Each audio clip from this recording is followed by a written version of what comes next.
If you pick number 3, you have avoidant attachment. And that's why every relationship ends the same way. Don't skip this video. By the end, you'll understand why you keep choosing emotionally unavailable people, why you panic when someone gets too close, and most importantly, how to finally break the cycle. This is based on Carl Jung's psychology and attachment theory. And if you're watching this, the algorithm knows something about you already. Let's begin. Welcome to the Spectrum Mind, where we dive deep into psychology that explains why you are the way you are. Today, we're talking about attachment styles.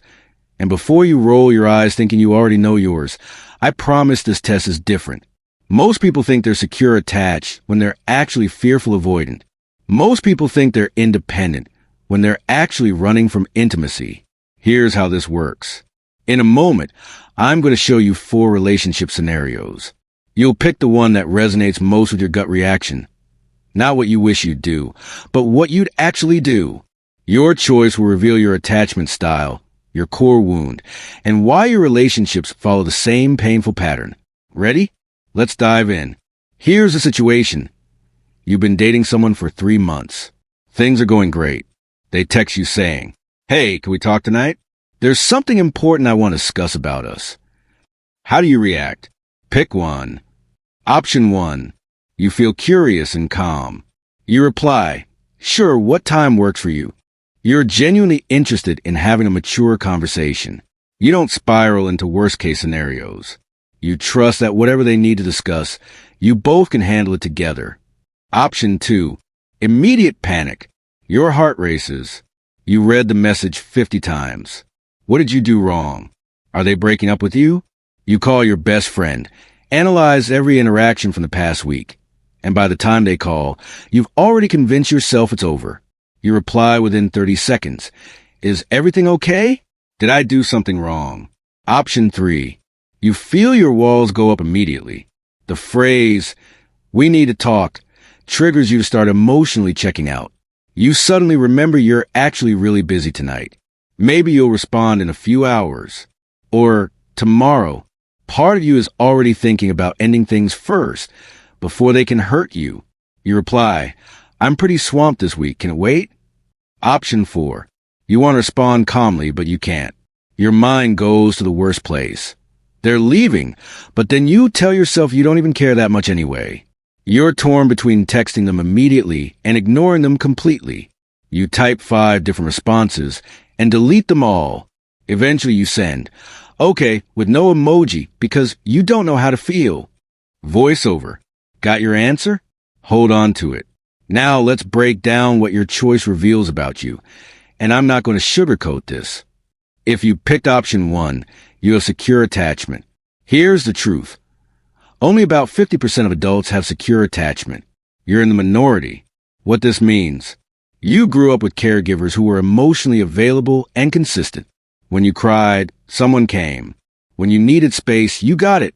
This created a blueprint in your brain that says, relationships are safe, people are trustworthy, and conflict can be resolved.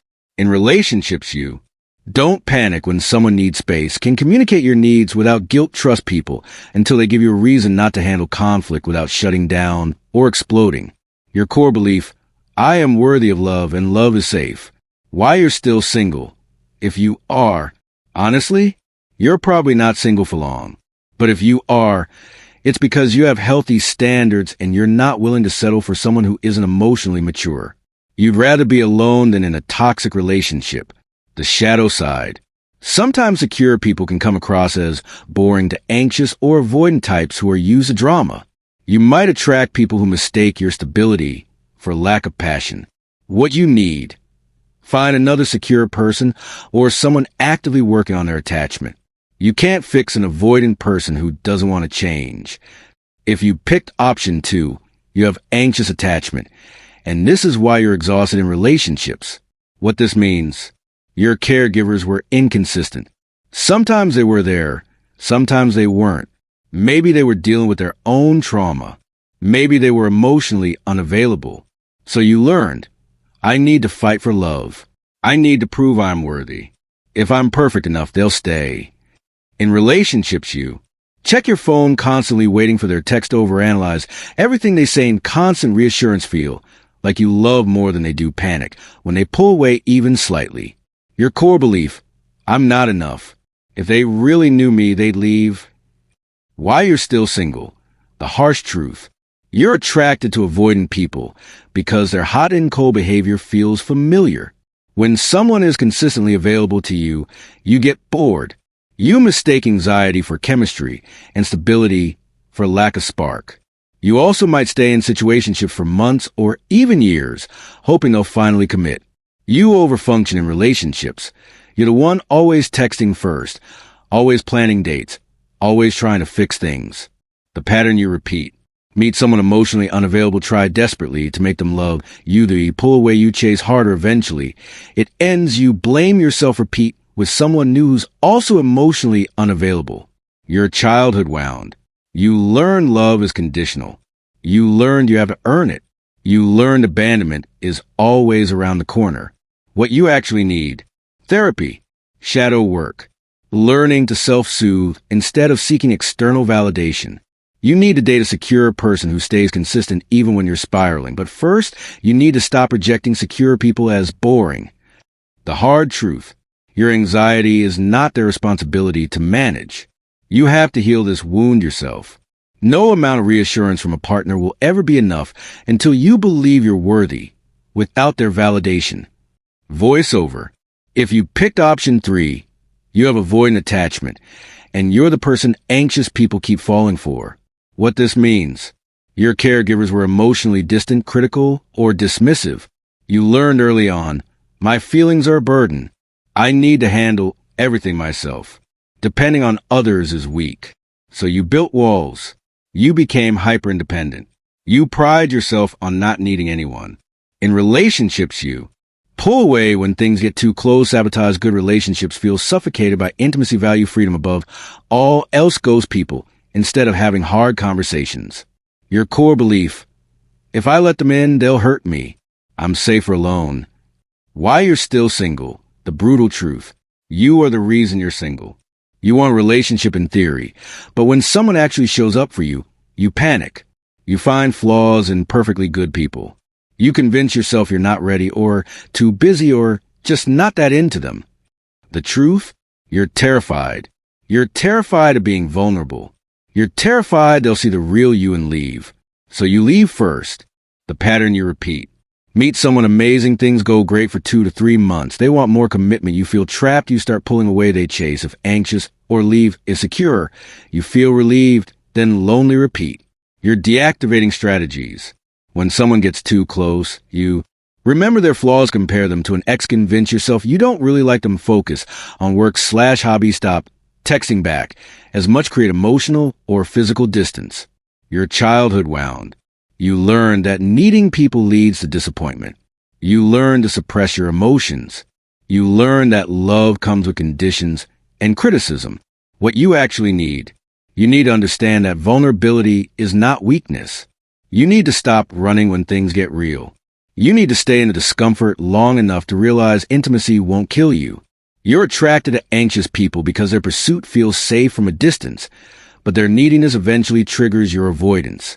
What you really need is a secure person who will give you space, but also hold you accountable when you start your distancing pattern. The hard truth. Every relationship will feel suffocating to you until you heal your fear of intimacy. Your walls aren't protecting you. They're isolating you.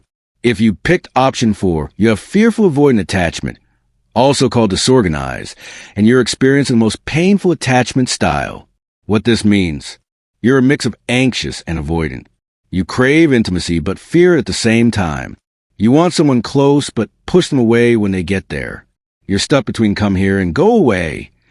In relationships, you want love desperately but sabotage it, constantly feel too much or nothing at all, switch between clingy and distant, track chaos, and drama, stay in toxic relationships too long, then leave abruptly.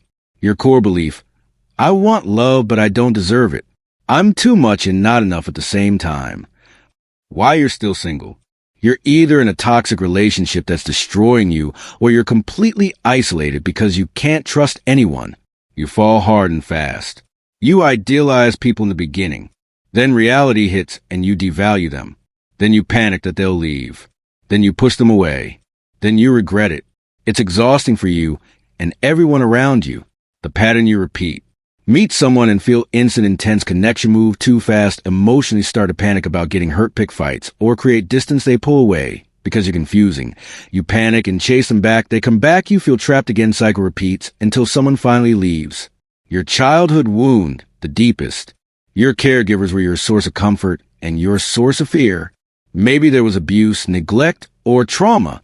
Maybe your parent was loving one moment and terrifying the next. You learned, the people who are supposed to love me are the people who hurt me. So now, intimacy feels dangerous. Love feels like a threat. Your nervous system is constantly in fight or flight mode. What you actually need: professional trauma therapy, EMDR, somatic healing, inner child work. You need to understand that your fear response is a survival mechanism from childhood. It's not serving you anymore. You're capable of secure attachment, but it requires deep healing work. You need a therapist who specializes in trauma and attachment. The hard truth: until you heal your trauma, every relationship will feel like an emotional war zone. You'll keep repeating the same painful patterns with different people. But here's the hope. Fearful-avoidant people who do the work can become the most compassionate, emotionally intelligent partners because they understand pain deeply. So now you know, your attachment style isn't your fault. It's your childhood wound. But healing it is your responsibility. Here's what to do next. If you're secure, keep doing what you're doing, but be aware of who you're attracting. If you're anxious, stop chasing people who pull away. Learn to self-soothe. Date secure people even if it feels boring at first. If you're avoidant, stop running when things get real. Stay in the discomfort. Vulnerability won't kill you. If you're fearful avoidant, seek professional help. You deserve to feel safe in love. Comment below which one you picked. Let's see how many of us are out here struggling with the same patterns. And if this video called you out, subscribe for more psychology content that'll make you uncomfortable but help you grow. See you in the next one.